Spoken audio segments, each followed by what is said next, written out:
আজ সোমবার ডিসেম্বর 2 দৈনিক সমকাল। 21 আগস্ট গ্রেনেড মামলার বিচার প্রক্রিয়া অবৈধ, আওয়ামী লীগ আমলের অভিযোগপত্র বেআইনি, মুফতি হান্নানের দ্বিতীয় জবানবন্দিতে নাম আসে তারেকের। জবানবন্দি প্রত্যাহারের আবেদন হয়েছিল খারিজ। বিচারিক আদালতে শোনা সাক্ষীর ভিত্তিতে রায় দিয়েছে। অর্থনীতি শ্বেতপত্র, আওয়ামী লীগ আমলের 15 বছরে 28 লাখ কোটি টাকা পাচার, আদানি চুক্তি বাতিলের পথ খুঁজছে বাংলাদেশ।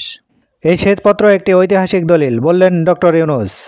ক্যাডার শব্দ বাদ দেওয়ার চিন্তা, জনপ্রশাসন সংস্কার, বদলাতে পারে জেলা প্রশাসক পদের নাম। সংলাপের মাধ্যমে রাজনৈতিক সংকট সমাধান হওয়া উচিত, সিপিডির সংলাপে রেহমান সোবহান। এস আলমের বিরুদ্ধে 2000 কোটি টাকা ঋণ খেলাপির মামলা, 2 ব্যাংকের শেয়ার ক্রোকের নির্দেশ।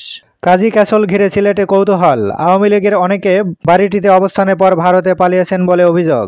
দেননি ভর্তি পরীক্ষা, হয়ে যাচ্ছেন মেডিকেল অ্যাসিস্ট্যান্ট। জালিয়াত চক্র রাষ্ট্রীয় চিকিৎসা অনুষদে। অবৈধ সম্পদ অর্জন, দুদকের মামলায় খালাস খন্দকার মোশাররফ। ব্যাংকে বেনামি শেয়ার ঠেকাতে নীতিমালা, প্রকৃত মালিকের ঘোষণা দিতে হবে। যুবলীগ নেতাকে ছিনিয়ে নিলেন যুবদল নেতা।